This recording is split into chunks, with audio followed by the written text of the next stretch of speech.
Okay, Algebra 2C, we're here for the review for Chapter 7 test. We're just going to be working on the front page right now, numbers 1 through 15. So if you look at number 1, we have 9 raised to the 3/2 power. What we need to do is we need to split that 3/2 into two parts, 1/2 and 3. So now we can simplify the interior of those parentheses. 9 to the 1/2 is like the square root of 9, which is 3. And then we're left with 3/3, 3 to the 3rd power, which is 27. Okay, number 2, we have raised to a negative exponent. Remember, when you have raised to the negative exponent, you have to flip what's being raised to the negative exponent. So if I change that, I now have 27 over 8 is being raised to the 2/3 power. And now I'm going to switch what I just did with the last problem. So now I have 27 over 8 to the 1/3 and raise that whole thing to the second. So I split up the 2/3. Okay, so the 1/3 is like taking the cube root, so that simplifies to 3 over 2, because the cube root of 27 is 3, cube root of 8 is 2, and now I have that squared, which is just 9/4. Okay, number 3, we're multiplying two terms, so we need to add the exponents. Remember that 1, or x, is just x to the first power, so now I can simplify that to x to the first minus 1/2. And 1 minus 1/2 is just 1/2, so it's x to the 1/2 power.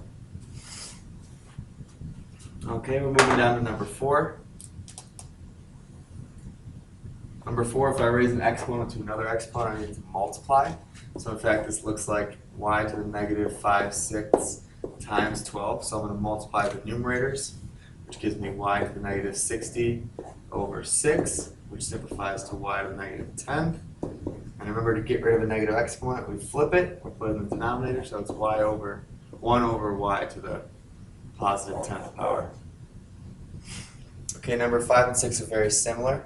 Notice how when we multiply, we have to add exponents. So I'm going to rewrite them with common denominators. So I'm going to rewrite it as x to the 3/12 times x to the negative 6/12. Okay, and I'm going to rewrite the denominator in 12ths as well, to the 8/12.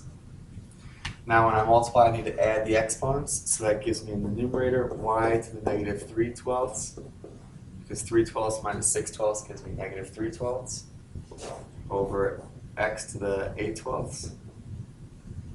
Okay, and now I need to combine like terms. Remember, if we're doing division, we have to subtract. So negative 3/12 minus 8/12 gives me x to the negative 11/12.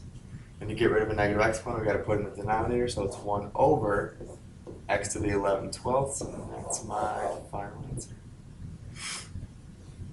Number 6 is very similar. We have to multiply, so we're going to add the exponents. 1/3 minus a negative 2/3 is 1/3 minus 2/3 gives me a to the negative 1/3 over a to the 1/2. Now I'll do subtraction, because if we're dividing terms, we subtract them. So I get a to the, I'm going to rewrite it in 6ths, 2/6 minus 3/6, because I rewrote 1/3 as 2/6 and 1/2 is 3/6, which gives me a to the negative 5/6. I need to get rid of the negative exponent, so it's 1 over a to the 5/6. Okay, number 7 is very similar to number 4. Raise an exponent to an exponent, so I need to multiply. So that gives me x to the 2n over n. The n's reduced, so my final answer is x squared. Okay, number 8, I have the square root of 121 y to the 12th, so I'm going to break it off into two parts. Square root of 121 times the square root of y 12ths.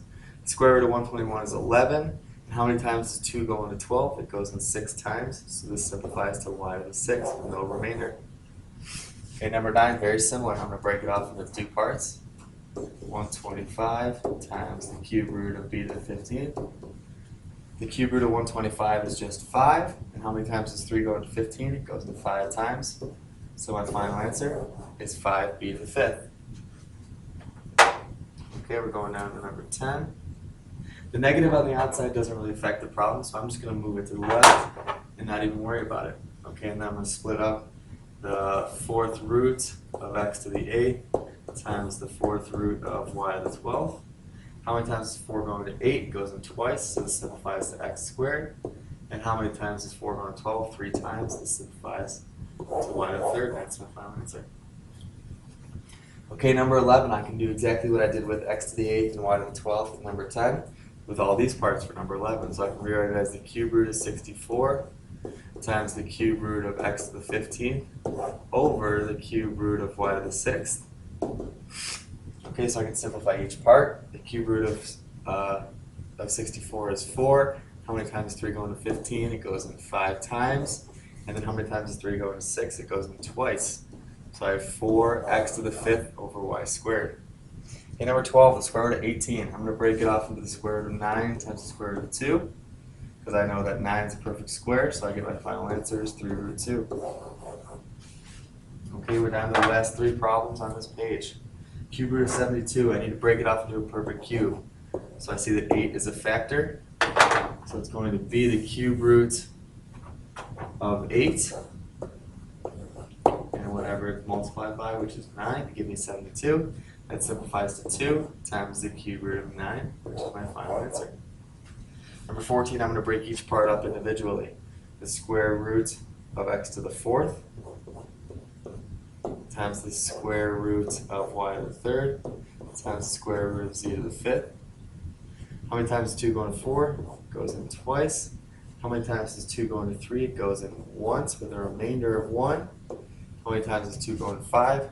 Twice with a remainder of 1. Okay, I put everything out front. My final answer is x squared y times z times the square root of y z. Okay, and the final problem for number on the front page, break it off into 3 parts. The cube root of negative 125 times the cube root of x squared times the cube root of y to the 4th. Okay, simplify each part. Negative 5.